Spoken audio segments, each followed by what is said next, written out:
नमस्कार, जय हिंद। मैं मोहन पाठक और बात करेंगे इजराइल अमेरिका वार के बीच में जो ईरान पर इन दोनों ने मिलकर हमला किया है, जिसकी वजह से होर्मुज स्ट्रेट को ईरान ने कहीं ना कहीं एक तरह से देखा जाए तो बंधक सा बना लिया है।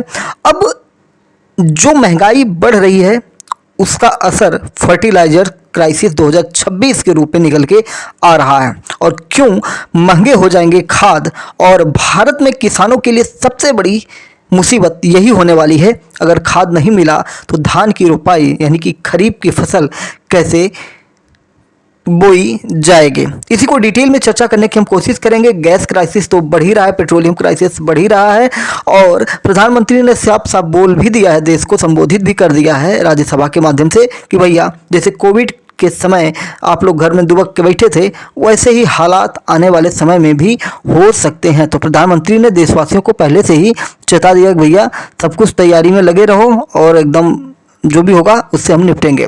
यानी कि खरीफ सीजन से ठीक पहले किसानों के लिए ये चिंता का विषय बन चुका है और खाद की सप्लाई पर खतरा मंडराने लगा है। और इसकी बड़ी वजह पश्चिम एशिया में चल रहा तनाव है, और भारत की खेती काफ़ी हद तक इस क्षेत्र पर निर्भर है। ऐसे में अगर हालात बिगड़ते हैं तो इसका सीधा असर किसानों की लागत, उत्पादन दोनों पर पड़ने वाला है।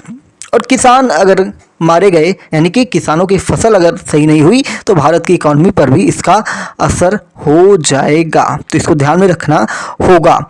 आपको बता दें कि भारत अपने कुल फर्टिलाइजर आयात का करीब 26% हिस्सा पश्चिम एशिया से लाता है, यानी हर चौथा बैग खाद कहीं ना कहीं उसी इलाके से जुड़ा हुआ है। इसके अलावा जॉर्डन, रूस, मोरक्को और चीन जैसे देश भी सप्लाई में अहम भूमिका निभाते हैं। और रूस की बात करें तो रूस के अंदर जहां पे फर्टिलाइजर्स के लिए नाइट्रोजन बनाए जाते हैं, उसी प्लांट पर यूक्रेन ने हमला कर दिया। यानी कि यूक्रेन जान रहा था कि दुनिया संकट में है, लाओ एक और धमाका कर दें। और जहाँ से फर्टिलाइजर्स निकल के आते हैं भारत के लिए, मतलब फर्टिलाइजर बनाने में, यानी कि यूरिया अगर आप देखेंगे तो यूरिया में नाइट्रोजन की मात्रा बहुत ज़्यादा होती है। और वही नाइट्रोजन जब रसिया दे ही नहीं पाएगा और होर्मुज स्ट्रेट से गुजर ही नहीं पाएगा तो कैसे भारत यूरिया का निर्माण कर पाएगा। यानी कि जॉर्डन, रूस, मोरक्को और चीन जैसे देश भी सप्लाई में अहम भूमिका निभाते हैं। किसके लिए? भारत के लिए और दुनिया के लिए। लेकिन पश्चिम एशिया की जो हिस्सेदारी है वो सबसे ज़्यादा होने के कारण वहीं का तनाव सबसे बड़ा जोखिम बना हुआ है।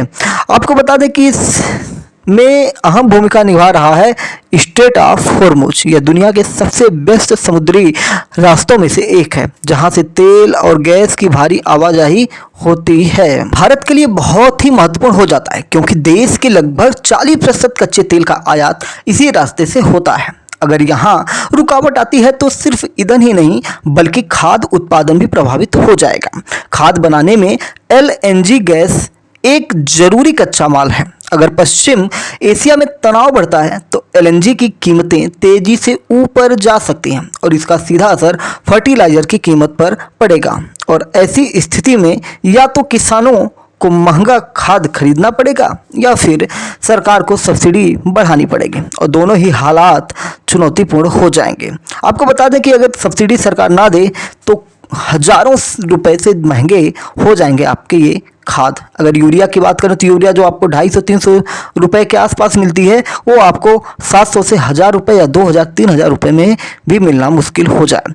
खास बात यह है कि यह पूरा संकट ऐसे समय में सामने आ रहा है जब खरीफ की बुआई की तैयारी चल रही है। ऊपर से मौसम को लेकर भी अनिश्चितता बनी हुई है, खासकर अल नीनो की आशंका के चलते। अगर खाद समय पर और सही दाम पर नहीं मिला तो इसका असर सीधे उत्पादन पर पड़ेगा, जिससे किसानों की आमदनी भी प्रभावित हो जाएगी। और यह स्थिति सिर्फ किसानों के लिए ही नहीं बल्कि सरकार के लिए भी एक बड़े टेस्ट के रूप में उभर के सामने आ रहा है। एक तरफ सप्लाई चेन को संभालना और दूसरी तरफ बढ़ती लागत को कंट्रोल करना, ये कहीं ना कहीं समस्या को बढ़ाता हुआ समझ में आ रहा है। हम भारत के अगर परिदृश्य में बात करें तो भारत में खाद की कीमतें बढ़ रही हैं और आयात पर निर्भरता किसानों के लिए चिंता का विषय बना हुआ है। और गलत उपयोग और मिट्टी की बिगड़ती सेहत से फसल पर असर पड़ रहा है। जैविक तकनीक और फर्टिलाइजर बायो एडिटिव्स के जरिए पोषण दक्षता बढ़ाकर आयात कम किया जा सकता है और खेती को टिकाऊ भी बनाया जा सकता है। भारत में ऊर्जा, रक्षा और डिजिटल विकास पर काफ़ी ध्यान दिया जाता है, लेकिन फर्टिलाइजर की सुरक्षा अक्सर नज़रअंदाज हो जाती है और हमारे देश में 1.4 अरब लोगों की खेती काफ़ी हद तक बाहर से आने वाली खाद पर निर्भर है। ये खाद समुद्री रास्तों जैसे रेड सी और स्ट्रेट ऑफ हॉर्मुज से आती हैं, जो कई बार अस्थिर रहते हैं। हाल के समय में इन रास्तों में जो परेशानियां बढ़ी हैं, उससे भारत को नुकसान होने वाला है।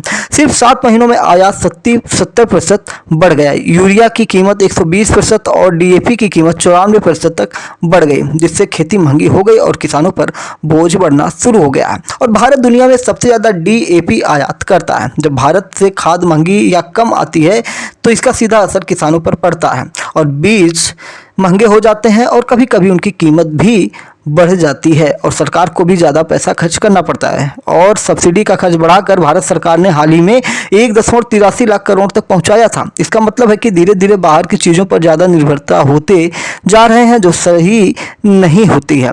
और असल समस्या सिर्फ खाद की कमी नहीं, बल्कि उसके गलत इस्तेमाल का भी हो जाता है। भारत में किसान खाद का सही संतुलन में उपयोग भी नहीं कर पाते और सही अनुपात 4:2:1 होना चाहिए, लेकिन अभी वह अनुपात 10:9:4 है और इससे ज़मीन की सेहत भी खराब होती है। आपको बता दें कि जो चीज़ें हो रही हैं उससे फर्टिलाइजर बायो एडिटिव्स की भी चर्चा हो रही है, यानी कि यह एक नई तकनीकी सामने आई है जिसे फर्टिलाइजर बायो एडिटिव्स कहा जाता है। ये खाद का विकल्प नहीं, बल्कि उसे और प्रभावी बनाने में काम आता है। ये पौधों को ज़्यादा पोषण लेने में मदद करते हैं, मिट्टी में पोषक तत्वों को घुलने में सहायता करते हैं और खाद के नुकसान को कम करते हैं। इससे फसल अच्छी होती है और ज़मीन भी स्वस्थ रहती है। भारत के पास अच्छी वैज्ञानिक क्षमता और प्राकृतिक संसाधन है, जिससे वह क्षेत्र में आगे बढ़ सकता है और इसके लिए सरकार को कुछ ज़रूरी कदम उठाने होंगे। सबसे पहले नई तकनीकों के लिए साफ नियम बनाने होंगे ताकि किसान और कंपनियां आसानी से इन्हें अपना सकें। दूसरा, सब्सिडी को इस तरह बदलना होगा कि ज़्यादा खाद खरीदने के बजाय सही उपयोग को बढ़ावा मिले। और तीसरा, देश में नई तकनीकों और रिसर्च को बढ़ावा मिल जाए। तो ये सारी चीज़ें कहीं ना कहीं जो समस्या उत्पन्न होने वाली है भारत में या हो रही है, उससे बचने में काफ़ी लाभप्रद हो जाएगा। चैनल पर नए हैं तो चैनल को सब्सक्राइब करके daily current affairs, news analysis के लिए हमारे साथ जुड़ जाइए। जय नमस्कार, भारत माता की जय।